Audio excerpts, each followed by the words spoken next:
Hello guys, welcome to my YouTube channel. This is 100 days of pandas library, जिसमें आज हम बहुत ही इंपॉर्टेंट कॉन्सेप्ट पढ़ेंगे, पिवट टेबल।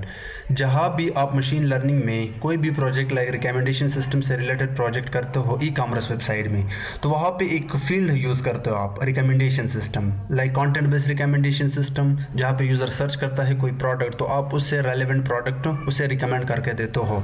लेकिन समटाइम क्या होता है कि हम यूज़र के हिस्ट्री के बेस या रेटिंग बेस रिकमेंडेशन दिखाते हैं, जिसको आप कोलैबोरेटिव फिल्टरिंग कहते हैं, कि एक यूज़र ने अगर रेटिंग दिया है तो उसके बेस पे आप दूसरे यूज़र को वो चीज़ें दिखाते हो। तो उसमें आप पिवट टेबल का इस्तेमाल करते हो। तो हम आज एक लाइन में वो सारा का सारा कंसेप्ट सीखने वाले हैं। लेकिन इससे पहले लाइब्रेरी, तो आप इसको एक्सेस करो और पिछले जितने भी वीडियो है इनको जाकर देख लो, क्योंकि मैं रियल प्रोजेक्ट में इस्तेमाल होने वाले इनके फंक्शनैलिटी एंड फंक्शंस पे काम करता हूँ। ओके, तो मैंने यहाँ पे एक डमी डेटा सेट क्रिएट किया है जिसका नाम है डेटा। मैं दिखा देता हूँ, फिर आप लोगों को एक आइडिया हो जाएगा। तो मैं पहले 10 एलिमेंट दिखाता हूँ ना। ये एक ई कॉमर्स वेबसाइट डेटा है, एक डमी डेटा है, जैसे आप लोगों को समझाने के लिए।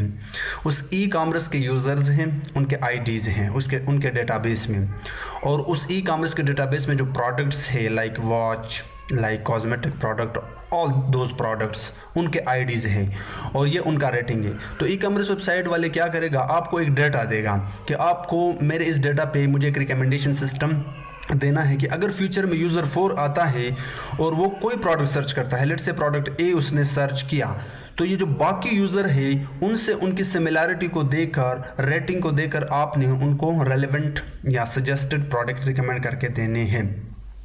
तो ये जो डेटा है एक्चुअली ये मैंने खुद क्रिएट किया है आप लोगों को समझाने के लिए। और रियल वर्ल्ड में जो डेटा होगा वहाँ पे यूज़र आईडी में रियल यूज़र्स के आईडीज़ होंगे, ठीक है, same like this. And the product will be the product ID. Ratings के टोटल 1 से लेकर 5 रेटिंग्स होते हैं, कि यूज़र 7 ने प्रोडक्ट ए पे 5 रेटिंग्स दिए हैं, एंड यूज़र 4 ने, ये कोई और यूज़र है, प्रोडक्ट डी जो कि कोई और प्रोडक्ट है, लेट से वॉच है, ठीक है, उस पे 3 रेटिंग दिए हैं 5 में से। एंड इसी तरह यूज़र 7 ने प्रोडक्ट ए पे 5 में से 3 रेटिंग्स दिए हैं, like this. Okay, so hope आपको डेटा की समझ आ गई। नाउ लेट्स परफॉर्म कि हम किस तरह कोलैबोरेटिव फिल्टरिंग के लिए मैट्रिक्स बनाते हैं यूजिंग पिवट टेबल। सो हमारा गोल क्या है, अब देखना, मैं पहले कोड इंप्लीमेंट करता हूँ। ट्रिकी हो सकता है फर्स्ट टाइम, लेकिन समझने की कोशिश करना। आपको पंडास लाइब्रेरी के अंदर जाके, अच्छा ये जो ऊपर कोड है ये ऑप्शनल है, ये जस्ट डेटा सेट के लिए है। ये सारा का सारा नोटबुक मैं आप लोगों के साथ शेयर कर दूंगा, आप ये सेल रन कर लेना, उसके बाद आपका काम है यहाँ से स्टार्ट लेना, ठीक है। ऊपर के कोड को समझने की ज़रूरत नहीं है, आपको डेटा वैसे इस फॉर्म में मिल जाएगा रियल वर्ल्ड प्रोजेक्ट में। इसके अंदर होता है pivot table. Okay, this is the pivot table. अब इस पिवट टेबल के अंदर पहले आपको डेटा पास करना है। अभी के लिए जस्ट फॉलो मी। दूसरे नंबर पर आपको पास करने हैं वैल्यूज़, ठीक है। और वैल्यूज़ में मैं क्या रखूँगा, जाहिर सी बात है रेटिंग, ठीक है। अभी रेटिंग का जो कॉलम है उसका नाम है रेटिंग, ठीक है। और इंडेक्स में आप क्या देते हो, आई जस्ट अभी के लिए मैं टाइप करता हूँ, देन आई एक्सप्लेन। इंडेक्स में मैं देता हूँ user, so this will be user ID. और कॉलम्स में रखना चाहता हूँ प्रोडक्ट्स को, so columns will be product. Let me check the name of the column. So this is product ID. P should be capital, small, product ID. और अभी के लिए एक और पैरामीटर ऐड करता हूँ, वैल्यू को 0 रखता हूँ। सो मैंने इसको रन किया। जैसे मैंने इसको रन किया और मैं एक और काम करता हूँ, ये फ्लोट में आ रहा है तो मैं एज टाइप को रखना चाहता हूँ इंटीजर, ठीक है। अब देखना, मैंने इस डेटा का एक मैट्रिक्स बनाया।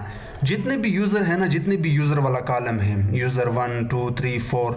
अच्छा, इस डेटा का जो शेप है पहले मैं वो आपको दिखाता हूँ, data dot shape. So total we have 100 users with 100 products, okay, and 3 columns, जो कि एक रेटिंग वाला था। और हर यूज़र ने कोई ना कोई प्रोडक्ट को रेटिंग दिया है, किसी ने 5 रेटिंग दिया है, किसी ने 3 रेटिंग दिया है। तो मैंने क्या किया, अब मैं अपने रिकमेंडेशन सिस्टम के लिए एक मैट्रिक्स बनाऊंगा। यूज़र 1 को, सॉरी, जितने भी यूज़र थे उनको मैंने एज अ इंडेक्स रखा, और जितने भी प्रोडक्ट्स थे उनको मैंने एज अ कॉलम्स रखा, ठीक है। सो टोटल मेरे पास 4 ही प्रोडक्ट्स थे, product A, product B, product C, product D.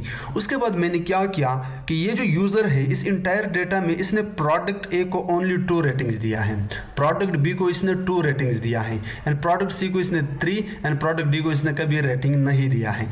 इसी तरह यूज़र 10 ने क्या किया है कि जो प्रोडक्ट ए है इसको 0 रेटिंग दिया है, प्रोडक्ट बी को 3 रेटिंग दिया है, प्रोडक्ट सी को 2 रेटिंग दिया है एंड प्रोडक्ट प्रोडक्ट डी को 3 रेटिंग दिया है। इसी तरह को यूजर बताता हो देन आई विल एक्सप्लेन ये ऐसा मैंने क्यों किया। सो यूजर 4 ने क्या किया है, प्रोडक्ट ए को 2 रेटिंग, प्रोडक्ट बी को 2 रेटिंग, प्रोडक्ट सी को 3 रेटिंग एंड प्रोडक्ट डी को 3 रेटिंग। और इसी तरह एक और यूजर है जिसने प्रोडक्ट ए को कोई रेटिंग नहीं दिया है। सो हमने क्या किया, हर यूजर का तमाम प्रोडक्ट्स के लिए रेटिंग एक सिंगल रो में निकलवाया ताकि हमें पता चले कि इस यूजर ने इस इंटायर डेटा में बहुत सारे प्रोडक्ट्स होते हैं, हर प्रोडक्ट को कितना रेटिंग दिया है। तो यहाँ पे यू कैन सी इसने ओनली 2 दिया है, ठीक है, और यहाँ पे जहां पे इसने नहीं दिया है वहां पे 0। सो यहाँ पे जो पिवट टेबल है वो एक्चुअली आपको मैट्रिक्स देता है जहां पे पूरा डेटा पास करते हो। वैल्यूज में एक्चुअली आप रेटिंग्स रखते हो हमेशा रिकमेंडेशन सिस्टम में, क्योंकि रेटिंग्स हमारे इंटीजर हैं, वैल्यूज हैं। और इंडेक्स में आप हमेशा यूजर रखते हो क्योंकि हम यूजर के लिए ही तो रेटिंग निकलवा रहे हैं कि एक यूजर ने फला प्रोडक्ट को कितने रेटिंग्स दिए हैं, और जाहिर सी बात है उस रो के कॉलम्स में हम प्रोडक्ट रखते हैं। एंड फील्ड 0 का मतलब है कि अगर let's say this user as you can see here यहाँ पे कोई रेटिंग नहीं दिया है तो ये आपको नल वैल्यू है, तो नल की जगह पे हम यहाँ पे 0 रख रहे हैं। और एज टाइप हमने ऑप्शनल स्टेप किया क्योंकि ये हमें फ्लोट में दे रहा था, हालांकि 2 रेटिंग है तो इसने फ्लोट पे दिया, 2 रेटिंग है फ्लोट में दिया। तो हम चाहते हैं कि यहाँ पे जो रेटिंग हो वो इंटीजर में हो, ठीक है। अब इसको मैं एक टेबल में स्टोर करता हूँ, एक वेरिएबल में स्टोर करता हूँ जिसको मैं नाम देता हूँ matrix. Okay, why we did it, why we need it. First thing again मैं एक्सप्लेन करता हूँ। रिकमेंडेशन सिस्टम में कोलैबोरेटिव फिल्टरिंग में हम यूज़र को वो प्रोडक्ट दिखाते हैं दूसरे यूज़र के साथ उसकी रेटिंग को देखते हैं, ठीक है।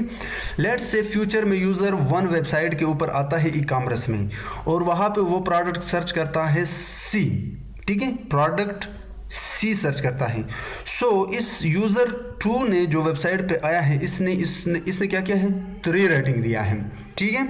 ये मैं एग्जिस्टिंग यूज़र की बात कर रहा हूँ जिसकी डेटाबेस में स्टोर है। तो हम क्या करेंगे, बाकी यूज़र का भी ऐसा रेटिंग देखेंगे जिसने 3 दिया हो तो वो सारे प्रोडक्ट इस यूज़र को दिखाएंगे। लेकिन हो सकता है कि एक ऐसा यूज़र आए जो इस डेटा में ही ना हो, इस पूरे मैट्रिक्स में ही ना हो, ठीक है। ये तो स्टोर यूज़र है जिन्होंने प्रोडक्ट को बाय किए हैं, लेकिन एक नया यूज़र आ गया और उसको कोई आइडिया नहीं है कि मैंने कौन सा प्रोडक्ट लेने हैं और वो सर्च कर रहा है। वहाँ पे कंटेंट बेस्ड रिकमेंडेशन यूज़ होता है कीवर्ड के बेस पे। आपने अगर मेरा रिकमेंडेशन सिस्टम फॉलो किया है प्लेलिस्ट तो वहाँ पे आपको आइडिया हो जाएगा। लेकिन जो नया यूज़र होता है हम क्या करते हैं, एग्जिस्टिंग यूज़र के बेस पे उसे रेलेवेंट प्रोडक्ट रिकमेंड करते हैं on the basis of these ratings. Top rated element यहाँ पे हम उसे दिखाएंगे जो टॉप 5 यूजर होते हैं उनके। So actually pivot table is nothing in pandas, it is a function that is used to provide a matrix mainly used in recommendation system. इसके अलावा आप और प्रोजेक्ट में भी इसको यूज़ कर सकते हो। तो वीडियो पसंद आई है वीडियो को लाइक करो, और हमने इसी ही 100 डेज ऑफ पंडाज के मजीद फंक्शंस एंड ट्यूटोरियल्स देखेंगे। तो चैनल को सब्सक्राइब नहीं किया, चैनल को सब्सक्राइब करो, वीडियो को लाइक करो एंड हाँ आप लोग कमेंट ज़रूर किया करो।